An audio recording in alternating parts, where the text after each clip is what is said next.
That individual Moses, yes.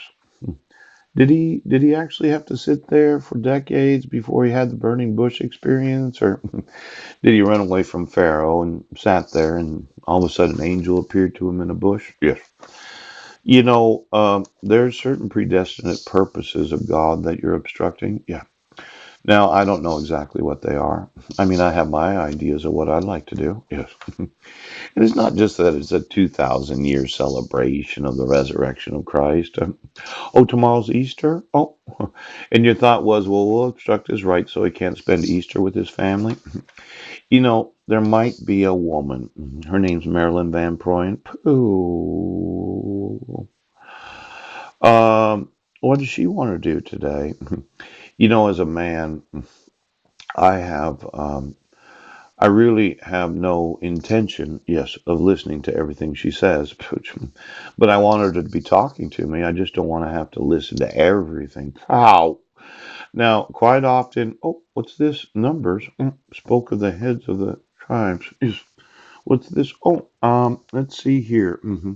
Numbers, verse 30. Oh, uh, every vow and every binding oath to afflict the soul, her husband may establish it, or her husband may make it void.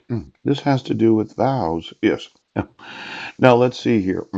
Chapter 30. Moses spake unto the heads of the tribes concerning the children of Israel, saying, This is the thing which the Lord hath commanded. If a man vow a vow unto the Lord, or swear an oath to bind his soul with a bond, yes, he shall not break his word, no, he shall do according to all that proceedeth out of his mouth.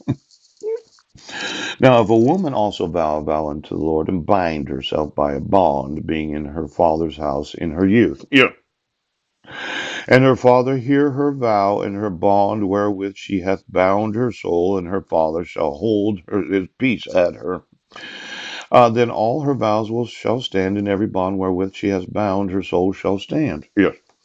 But if her father disallow her in the day of that he heareth not any of her vows, or of that bond wherewith she hath bound her soul, shall stand, and the Lord shall forgive her, because her father disallowed her. Down in verse 6.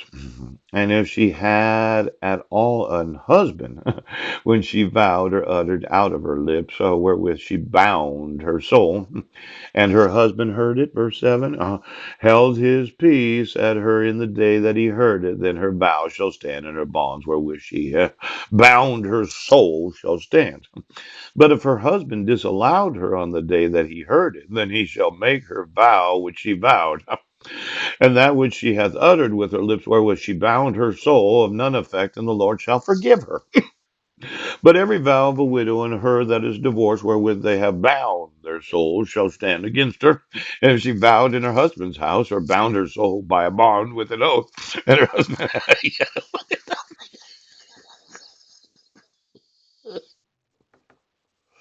Now let's say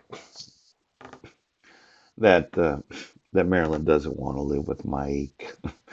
And she tells me something. Well, I've really vowed to the Lord that this is what I want to do. And I said, "Now, would you like me to husband you?" Yes, sure. No, we're not married. Okay.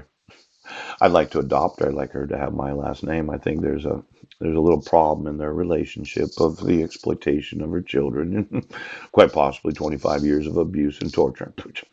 But my thought was, well, why don't you spend some time explaining to me all your personal experiences of having been married to Mike? Yes. Now, quite often, I like to connect my sexual nerve endings while she's talking to me. I would call it kind of a skinny dipping experience where we as a couple, well, let's say you removed all your clothing. Shut up!